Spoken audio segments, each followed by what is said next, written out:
Kenapa ya? Sekarang justru lebih mudah merasa diterima di dunia. Daripada di gereja, kenapa tempat yang seharusnya penuh kasih malah sering jadi tempat orang merasa dihakimi? Kita harus jujur, ada sesuatu yang sedang bergeser. Gereja yang seharusnya menjadi rumah, perlahan berubah jadi tempat seleksi. Orang datang dengan luka, tapi pulang dengan rasa tertolak. Orang datang dengan dosa, tapi bukannya dipulihkan, malah dijauhi. Kita lebih cepat melihat kesalahan orang daripada melihat kebutuhan jiwanya. Kita lebih sibuk menghakimi daripada mengasihi. Dan ironisnya, di luar sana, di tempat-tempat yang kita anggap gelap, orang justru disambut.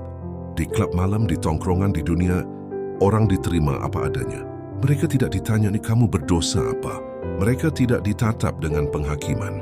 Tapi di gereja, tempat yang seharusnya paling penuh kasih, justru kadang terasa paling dingin.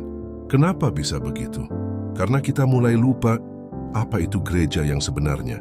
Gereja bukan gedung, bukan kemegahan mimbar, bukan seberapa besar event kita. Gereja adalah kita.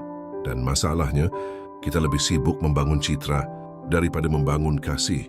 Kita mulai membentuk kelompok-kelompok sendiri, nyaman dengan circle kita, tapi lupa menjangkau yang di luar. Kita mulai bersaing, gereja mana yang lebih besar, lebih keren, lebih ramai.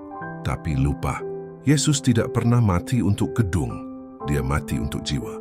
Dia makan dengan orang berdosa, dia dekat dengan yang tertolak, dia merangkul yang dianggap najis.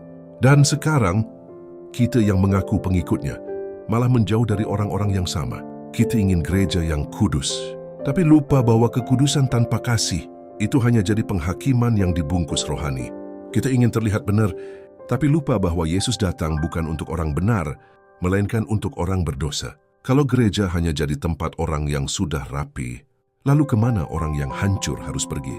Kalau gereja hanya nyaman untuk orang yang sudah baik, lalu siapa yang akan menjangkau yang tersesat?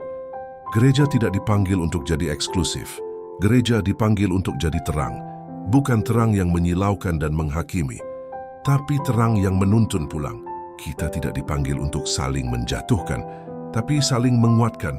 Bukan saling menghindar, tapi saling merangkul. Bukan membangun nama, tapi membangun jiwa. Mungkin sudah waktunya kita kembali ke hati Tuhan, kembali ke kasih yang murni, karena gereja yang benar, bukan yang paling besar, bukan yang paling megah, tapi yang paling menyerupai hati Kristus. Gereja yang bukan hanya hebat di mimbar, tapi hebat dalam mengasihi. Kalau dunia bisa menerima tanpa mengubah, maka gereja harus bisa mengasihi sambil memulihkan.